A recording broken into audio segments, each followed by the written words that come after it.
Well, this has really been a very privileged afternoon, even though I am not seeing very well. All right.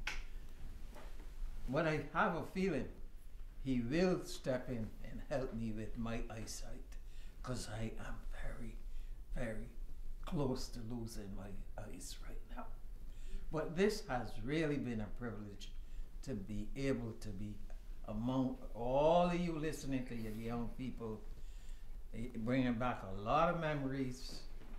But I am privileged that I've been able to sit here and listen to this afternoon.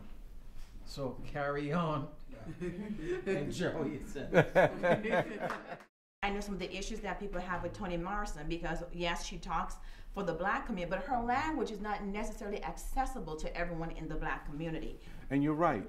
Not because she is so far beyond our people, but because of the things that she writes about and what she writes are not being taught to people.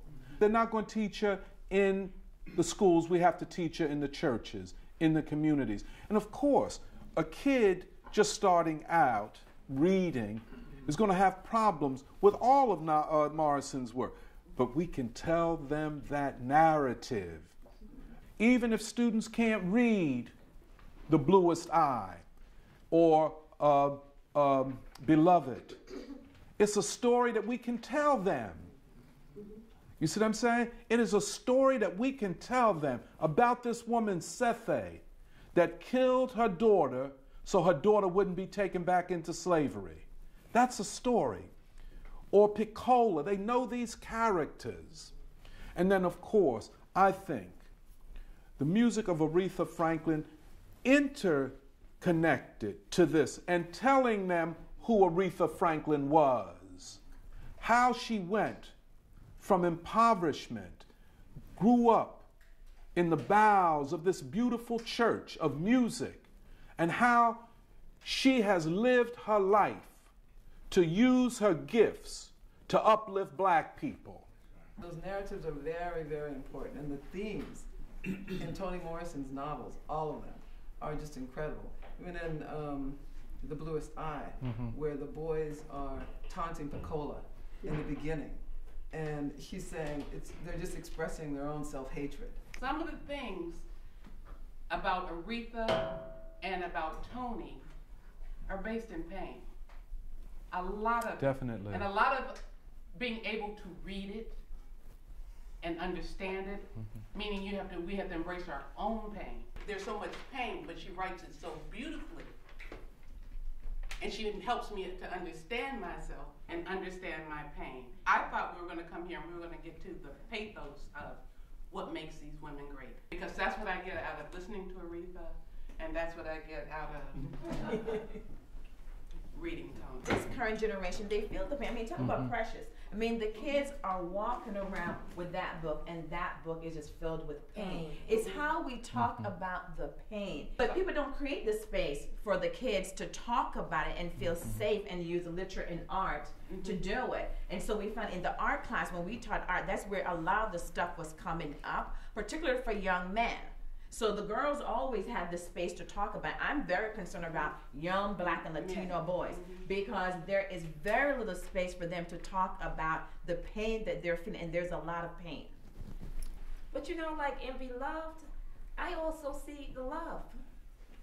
I mean, I wrote in the book during one of my readings when I realized how Paul D was such a loving person.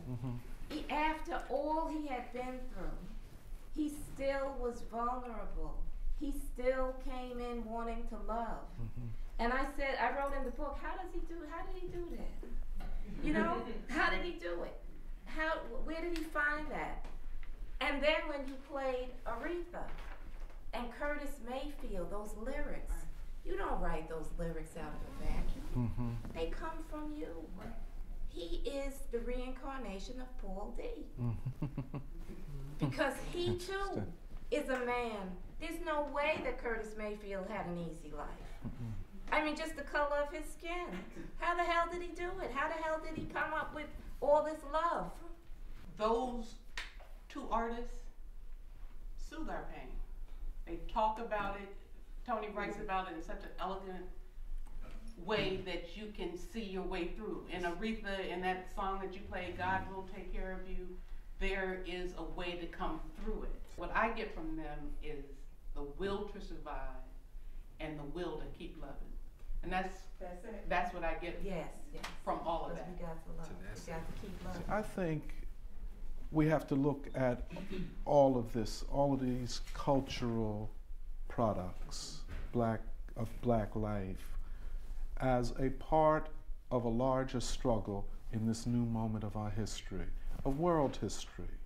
It's not just, and I don't look at Morrison or Aretha as just an interesting and great artist, but how do we interpret this for the future of struggle?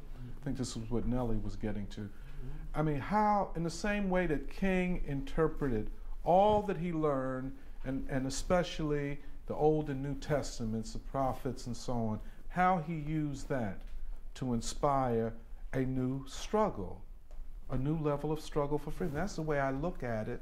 So I want to thank you all very, very much. I appreciated your attention and your comments, and I hope that I have contributed something here this afternoon. Thank you.